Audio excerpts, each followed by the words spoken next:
Hi everybody, this is the baseball head, the amazing, spectacular, terrific, the great one, the people's champion.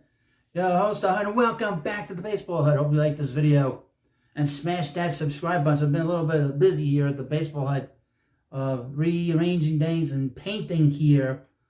As you can tell, things are starting to look a little bit differently here.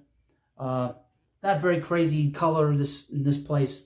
It's more of grays and whites and stuff like that. But anyway. I have a little update for you from what's going on in the GM meetings in San Antonio, Texas. San Antonio. And this is from Scott Boras. It seems that the Mets are being very aggressive with his free agents. Now, I wonder who we're talking about here. Well, it's funny you should ask. This is from Mesmerized. Boras, Mets chasing free agents aggressively. The agent for Pete Alonso and Juan Soto said Wednesday that the Mets are clearly pursuing it aggressively, with yet being a World Series title through free agency. According to Mike Puma of the New York Post, Scott Boras told reporters that Soto is prioritizing a team owner committed to winning, provided the money is there, of course. 2, Soto, the top free agent this offseason, is expected to strike a deal that could range from 10 to 15 years and be worth more than $600 million. I had done a video last week saying he was going to get $500. Somebody laughed at me. Well, who's laughing now? But you can be laughing all the way to the bank. After that, Boras kept things light with the media. Let's continue on. The owners, the general manager, they are kind of called upon to be championship magicians, he said. It's kind of what they're asked to do. It's hard to do. Put together that magic for the championship run. But behind every great magician, obviously, is the magic wand. Okay? He should lead the joke telling to people like your host. The Mets and Yankees are considered two of the top contenders for Soto's services. New York teams may also end up in a battle for Pete Alonso. Now, there are all kinds of rumors that the Yankees checked in with Pete. I don't see him signing there. I don't see the Yankees being aggressive with him, quite frankly. I don't see them doing that. Asked about Alonso, Boras had a quote ready. There's been a lot of talk about this being a bear market, Alonso, but for Pete's sake, it's the polar opposite, okay?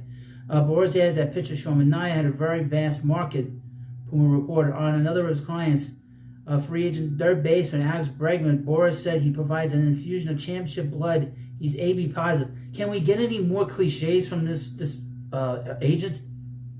Can you talk that makes any kind of sense? You make sense? Son of a bitch. But, yeah, I mean, the Mets are going to be very aggressive to sign a big free agent. And I think a lot of things have sort of opened up in the last 12 hours in terms of just different ideas. There's this Willy Adames thing that's sort of popped up. I heard it a couple of days ago and I mentioned it in a video or so. But it seems like Willy Adames is open to change positions. That could be an interesting move for the Mets if, in particular, they lose Pete Alonso. I bring this up. Or if they lose Juan Soto, because then maybe you can pivot and put Adames somewhere else. The rumor is that Adames would be very open to going to a different position that isn't shortstop. But he would be open to possibly going the third. I would suggest possibly going the second too. Because with his power numbers, he could get a hell of a lot more money as a second baseman with those power numbers than as a third baseman. But he'd probably get good numbers anyway. I mean numbers in terms of a contract. And the Mets could really put themselves in a different kind of position in terms of, in case they lose Juan Soto, they could say, all right, we'll re-sign Pete, we'll bring in Adames to play second base, keep Vientos at third, and then get another bat in the lineup for the outfield. Because this is a very right-handed hitting lineup. Even with Pete in this lineup and Vientos, they need a left-handed bat in the middle of this lineup. So if they were to pivot to go to Adames, they're going to need a left-handed hitter to balance this lineup out. Because I know the only regular guy they have in the lineup that's left-handed is Brandon Nimmo. And they're going to need another guy there. So that's the one thing that if they lose out on Soto and bring Pete back and then say they pivot to Adames to put him at second base. Now you're going to say, well, why would he go to second base? Well, he's not nearly good as defensively as Francisco Lindor is. You don't really want to move Vientos so much. You bring back Pete, you do that more because you think you're getting the production and the sentimentality. But you put him at second, it opens up a wide range of things, because then you can say to yourself, all right, my infield's pretty much set. And he's only 28 years old. He's not an older infielder that's on the market. He's 28.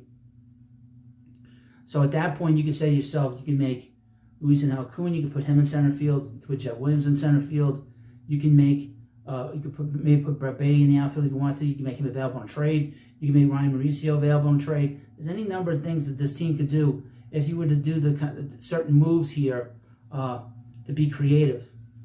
And you're not bringing, and here's the thing about Damas. David Stearns brought him in when he was with the Brewers. He made that big trade that nobody really thought much of at the time, but he turned out to be a really good Brewer, and he turned into an all-star player. And that's the one rarity where we saw a Rays player go from the Rays to the Brewers and become a better player.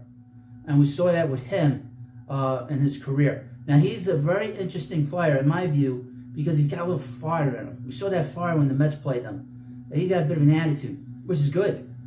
So that would add a little bit of a different kind of component, add an on component to this team. And like I said, if you don't get Soto, you can pivot to Damas and Pete. You won't be losing a lot. And in fact, you'd have more flexibility to make deals for pitching, make deals for some outfield help, in particular, a strong left-handed hitter. But if you sign Soto and he's in right field, then maybe what you could do at that point is say, all right, we'll put Adames at third, we'll put Vientos at first, we'll have a bunch of kids at second base, we'll move Jeff McNeil, move Marte. You're going to have to move Marte anyway. Marte's going to be gone if you bring in Soto. So you can move, you have so much maneuverability.